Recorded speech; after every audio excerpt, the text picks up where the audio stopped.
こんにちは、ヨンギャオ仲間です。今日はですね、2022年にこれ買ってよかったわっていう、主に道具や小物っていうのをですね、ご紹介したいと思っております。はい。ではですね、早速ベスト5ですね。で、第5位の方をご紹介したいと思います。で、第5位がこのマルチツールの刃です。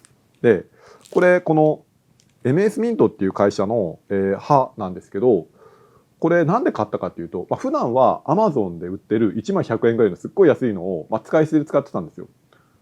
で、その最近廃校機の新しい充電式のマルチツール買ったら、純正の刃1枚ついてくるじゃないですか。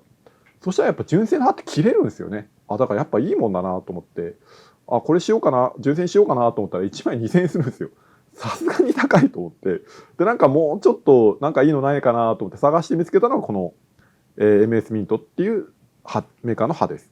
で、これ何種類かあってですね、で、木材切れるよというこの3つあるんですけど、僕が選んだのはこのバイメタルというタイプのものです。で、バイメタルってその2種類の鋼をピッとくっつけてる、刃物のことを言います。で、これ1枚の板に見えて、実は先端だけ鋼がついてるみたいな感じなんですよね。で、一般的にはこれ細かくどの鋼、どういう鋼使ってるかって書いてないんですけど、バイメタルの刃っていうと、一般的にはハイスコーという鋼が使われています。で、ハイスコーっていうのは、その、機械加工すると、刃先がすごい熱を持つんですよね。で、熱を持つと鋼が劣化しやすくなると。性質が脆くなってしまうっていう特徴があるんですが、このハイスコーっていうのはすごく熱に強い。なので、機械加工、そしてめちゃめちゃ硬いっていうのがあるので、機械加工で使う、機械加工の刃物としてすごく使われているものです。だからそのバイメタルなので、これがいいかなと思ってこれを試しに買ってみたら、すごい切れるし、鉄も意外と切れるし、そもそもこれでがっつり鉄切るもんじゃないんで、その、ちょっと切りたいぐらいだったら全然これでいけるなっていう感じでした。で、あとですね、この3種類あって、このもう1個の方は高炭素鋼ってやつなんですけど、これ値段あんま変わんないんですよ。その、10枚で4900円に対して、こっち側のバイメタルの方が10枚で5180円。そんな大して値段変わらないんで、それだったらもうバイメタルかなというような感じがします。だから5100円なんで1枚500円ちょっとっていう感じですね。だからすごい安いのだって1枚100円ぐらいなんで5倍ぐらいしますよと。でも純正から見たらこう4分の1ぐらいという、すごいですよね。マルチツールの刃ってすごい値段の振り幅が広くて何が正解かわからないなと思うんですけど、またもこのバイメタルっていうのはすごいいいんじゃないかなというふうには思っています。はい。こういうのもぜひ鋼の資料もちゃんと書いてくれればいいのになと思ったりしますけども。はい。ということで第5位マルチツールの刃でした。第4位ですね。第4位はこの発熱ベストです。で、やっぱりですね、北海道に住んでるとですね、暖かいは正義ですね。暖かいです。なんかこう、お客さんがこれ、なんか、こういう発熱ベスト着てるのを見て、なんか光ってるけどそれなんすかって言ったら、いや、発熱ベストでこれ USB で温まるんですよ、みたいなことを聞いて、そんなのあるんだ、いいなと思ってたんですよね。で、なんとなく USB で温めるっていうのに、ちょっと抵抗があったんですけど、その使い捨てカイロに比べたらゴミも出ないし、ずっとこれ使えるんで、いいかなと思って買ってみたという感じですね。そしてやっぱ暖かいですね。もう、素晴らしいです。はい。すごい、息白いですよ。本当寒いんですよ。でもこのベストのおかげでだいぶ暖かいです。はい。で、これ選んだのは、まず首周りがないのを選びました。その、どうせダウンとか着るから、首まで渋滞するんですよ。首回んねえな、みたいになるんで。なので、首が周りがスッキリするのを選んだっていうのと、あとデザイン的に、一番これがいいかなっていうのを選んだっていう感じですね。あと、機能的にはここが、ここ消えるんですよ。これ消えるの地味にすごい僕的には重要で、ここずっとって光ってるのなんか嫌じゃないですか。だからここ消えるのいいなと思って、それを選んだっていうのと、あと、3箇所、背中と首周りと、あとフロントですね。で、それぞれ3箇所、あったかさを変えれて、3段階それぞれ選べますよっていう風になっています。はい。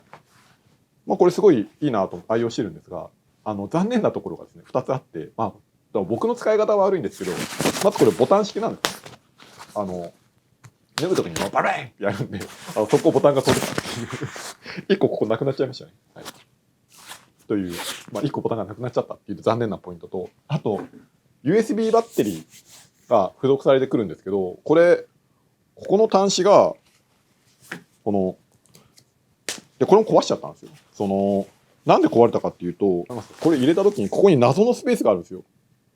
でそのスペースがこれなんだろうなと思って、いらねえ、なんかもっと入んのかなと思ってグッと押したら辛い位置までちゃんと入ったんですよ。ああよかったと思って、そしたら次使おうと思って外したら中の固定している部分が外れたみたいで中でカパカパ言うっていうはい、だからちょっとそこ壊しちゃったっていうのがちょっと残念かなと思うんですけど、まあ両方とも僕の使い方が悪かったという感じかなというふうには思っております。ということで第4位発熱ベストでした。はい、すごい暖かくて、重宝しております。で続きまして第3位はですね、このエアダスターです。でこれやっぱめちゃめちゃ便利で、普段なんかこうゴミを飛ばしたい、服のゴミ飛ばしたいがためにコンプレッサー出すっていう時あるじゃないですか。でも重たいし、もう何もうるさいじゃないですか、回してる間。もうだから結構嫌なんですけど、これのおかげでそういうことはなくなったと。ダスター、まあ弱いんですけど、エアダスターに比べたら弱いんですけど、まあ、全然十分です。ないよりマシです。はい。まあこんな感じです。まあ、多分お店とかで試しに使うこともできると思うので、まあ、もしよかったらぜひ使ってみてください。本当快適になりました。はい。という、シンプルに便利ですっていうエアダスターが第3位です。第2位、36V のインパクトですね。まあこの廃校機の、廃校機が好きですっていう動画で、まあ開封やったんですけど、まあそのインパクトですね。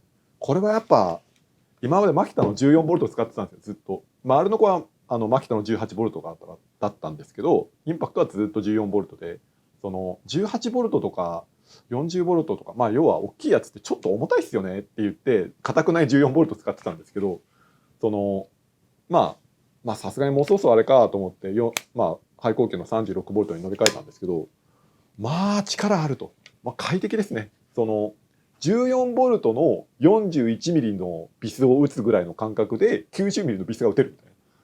90mm のビスサクサク打てますもんね。もう全然苦じゃないっていう。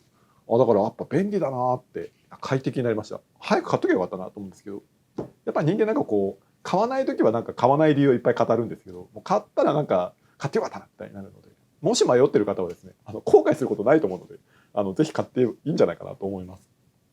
でなんかちょっと思うのは、これ仕様だからしょうがないと思うんですけど、この 36V とか 40V もそうらしいんですけど、急に死ぬじゃないですか。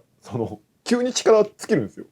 18V まではなんかだんだん弱ってって、もうそろそろダメだなみたいなのが分かったんですけど、急に死ぬんですよ。急に全く動かなくなるみたいな感じなんで、ドリル使ってて穴開けた時に止まられると、抜けもしないし、ちょっとバッテリーこの状態でバッテリー交換しないとダメなんですかみたいな感じになるのが時があって、それちょっと辛いなって思う時があります。でこれ最初買うまでは重たいとか言ってたんですけど、もう半日でなりますね。今別に重たいと思わないですね。はい。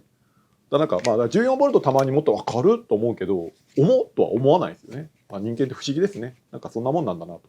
あとこれついでにですね、いくつかバッテリーシリーズも買ったので何個か紹介したいと思います。このせっかく廃校機に乗り換えたっていうので、バッテリーものもいくつか買いました。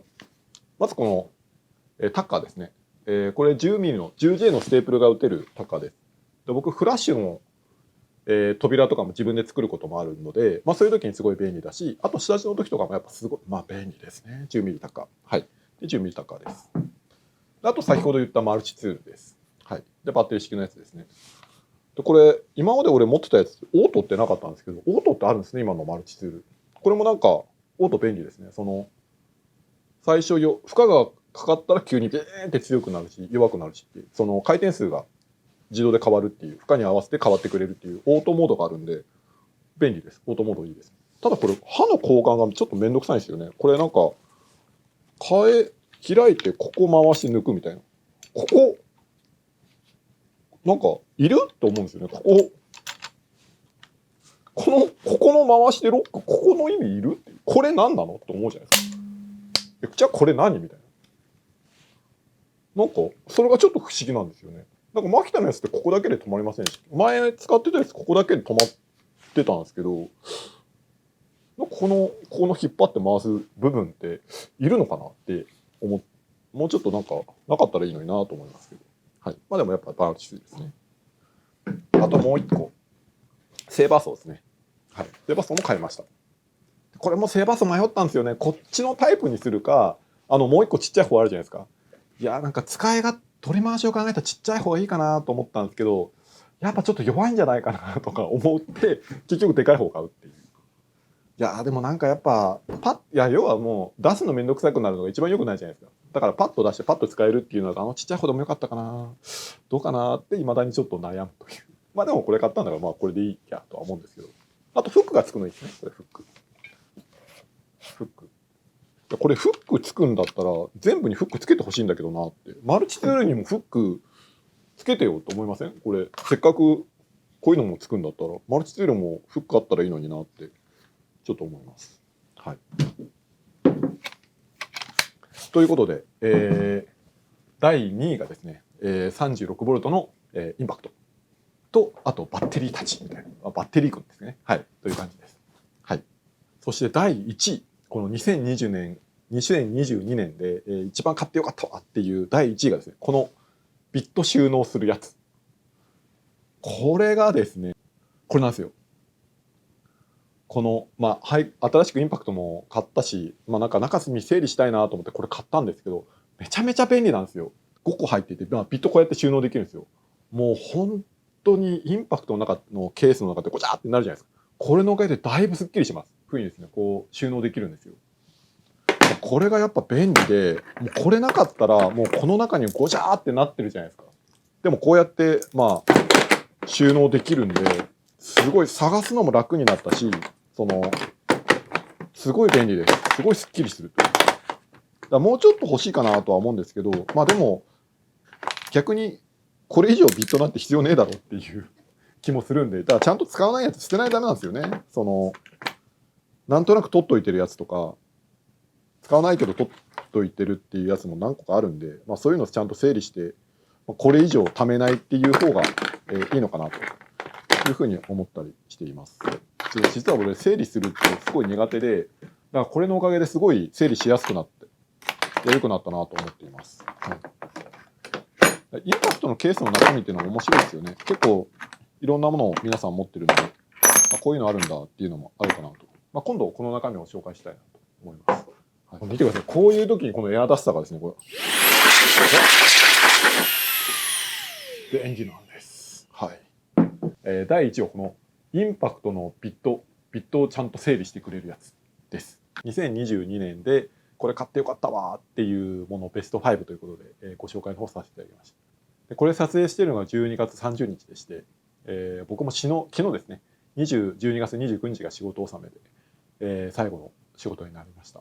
で本当はですね、片付けとかも全部して、28か27に終わろうと思ってたんですけど、なかなか最後の最後まで現場で粘るという感じで、もうなかなかね、長引きました。はい。で、本当片付けとかもまだできてないんですけど、年明けてもいいから、のんびりやろうかなというふうに思っています。はい。まだもう今日これが終わったらですね、もう早速ですね、日本酒を飲みながらですね、お正月モードになろうかなというふうに思っております。はい。では皆さんも良いお年をお過ごしください。今日はどうもありがとうございました。